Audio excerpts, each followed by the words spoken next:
Assalamualaikum warahmatullahi wabarakatuh. Kami dari kelompok 7 Histologi Hewan D1 izin mempresentasikan hasil dari diskusi kami, yaitu tentang jaringan limfoid sekunder. Sebelum itu perkenalkan saya Ukasha Muhammad dengan NIM 183231072. Perkenalkan, nama saya Al-Karina Ziva dengan NIM 183231063. Perkenalkan, nama saya Naswa Bermainur Rahma dengan NIM 1832313066. Perkenalkan, nama saya Atika Ida Prasetyo dengan NIM 183231068. Perkenalkan, nama saya Ayu Zahra dengan NIM 183231073. Baik, untuk yang pertama yaitu apa itu jaringan limfoid sekunder? Jaringan limfoid sekunder menyediakan tempat untuk akumulasi antigen dan pengumpulan leukosit terutama ABC dan limfosit T dan B yang harus bekerja sama untuk memasang respons adaptif yang optimal. Di jaringan limfoid sekunder inilah sel T dan B naif yang matang mengenali antigen dan menjadi aktif, menjalani seleksi klonal dan proliferasi diikuti oleh diferensiasi menjadi sel efektor dan memori. Next. Kemudian pada distribusi jaringan limfoid sekunder, di jaringan limfoid sekunder itu ada kelenjar getah bening, limpa, jaringan limfoid terkait kulit, dan jaringan limfoid terkait mukosa yang terdapat di bronkus, yaitu yang bulk dan nasofaringal dan usus galk. Nah, di sini yang galk itu dia itu salah satu jenis jaringan limfoid sekunder yang termasuk ke dalam kelompok mukosa associated lymphoid tissue mouth. Dia itu ditemukan di saluran pencernaan dan berfungsi sebagai garis pertahanan utama terhadap patogen. Kemudian ada yang bulk, itu dia salah satu komponen jaringan limfoid sekunder yang termasuk ke dalam kelompok mukosa associated lymphoid tissue. Bulk itu ditemukan di sepanjang saluran pernafasan, terutama di dinding bronkus. Dia berfungsi mengidentifikasi antigen dari makanan atau patogen yang masuk ke saluran pencernaan. Next. Oke, nodus limfatikus. Jadi, saat getah bening mengalir melalui pembuluh limfatik, ia melewati kelenjar getah bening. Kelenjar getah bening adalah tempat utama untuk interaksi limfosit dengan antigen selama respon adaptif primer.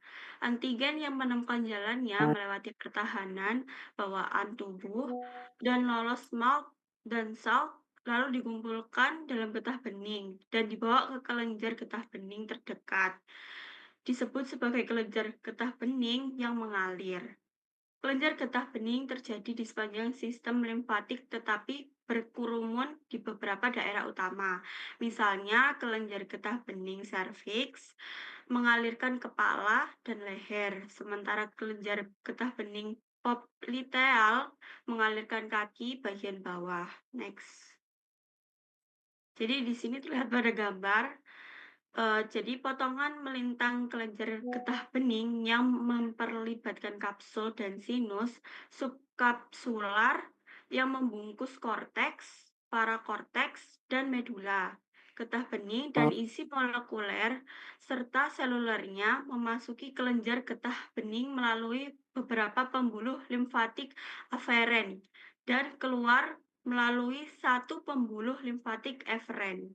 Detailnya yaitu darah masuk melalui arteri di dekat pembuluh limfatik eferen, lalu mengalir melalui pembuluh kapiler di korteks, dan meninggalkan kelenjar getah bening melalui vena kelenjar getah bening. Next. Baik, selanjutnya yaitu limpa atau spleen yang berfungsi untuk merangkap antigen yang berada dalam darah, kemudian juga memiliki peran penting dalam menghilangkan sel darah merah yang rusak dan bertindak sebagai tempat di mana limfosit dapat mengenali patogen yang ada dalam darah serta memulai respons imun terhadap infeksi. Kemudian berikut merupakan mekanisme limpa atau spleen yang bermula pada antigen yang dibawa dalam sirkulasi darah memasuki limpa oleh satu arteri yang disebut arteri limpa. Arteri limpa bercabang menjadi jaringan arteri yang lebih kecil yang berjalan melalui organ melalui ruang berongga yang dibuat oleh trabekula. Kemudian arteri yang lebih kecil ini bercabang menjadi arteriol yang menembus trabekula. Arteriol pada gilirannya bercabang menjadi kapiler, beberapa di antaranya terhubung langsung dengan sinus vena.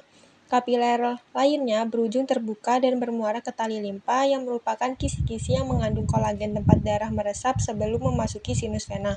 Kemudian darah yang terkumpul ini di sinus vena bermuara ke vena kecil yang terhubung dengan vena limpa yang keluar dari limpa. Next.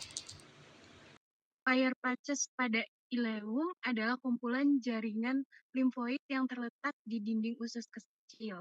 Khususnya di bagian ileum, fungsi utama dari paired patches adalah untuk berperan dalam sistem kekebalan tubuh, khususnya untuk melawan infeksi yang masuk melalui saluran pencernaan. Oke, next. Fungsi paired patches, 1. Imunologis sebagai pusat pengawasan dan pertahanan terhadap patogen yang masuk melalui sistem pencernaan. 2. Produksi imunoglobulin A, IgA, sel-sel B dalam paired patches memproduksi IgA. 3. Mendeteksi dan menanggapi antigen. Paired patches dapat mengenali antigen melalui sel-sel M permukaan pada paired patches. Baik, next. Secara histologi, paired patches terdiri dari beberapa komponen penting, yaitu 1. Folikel limfoid, terdiri dari folikel limfoid yang mengandung sel-sel limfoid dan makrofag. Ada 2 jenis folikel limfoid di dalamnya, yaitu folikel primer yang mengandung sel B yang belum teraktivasi, folikel sekunder mengandung sel B yang telah teraktivasi dan membentuk pusat germinal.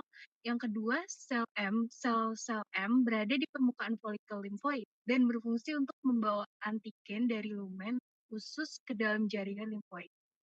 Yang ketiga, zona T dan zona B.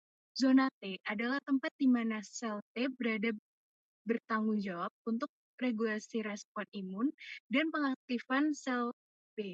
Zona B adalah tempat sel B yang berproliferasi dan bertransformasi menjadi sel plasma yang memproduksi antibodi. Baik, next.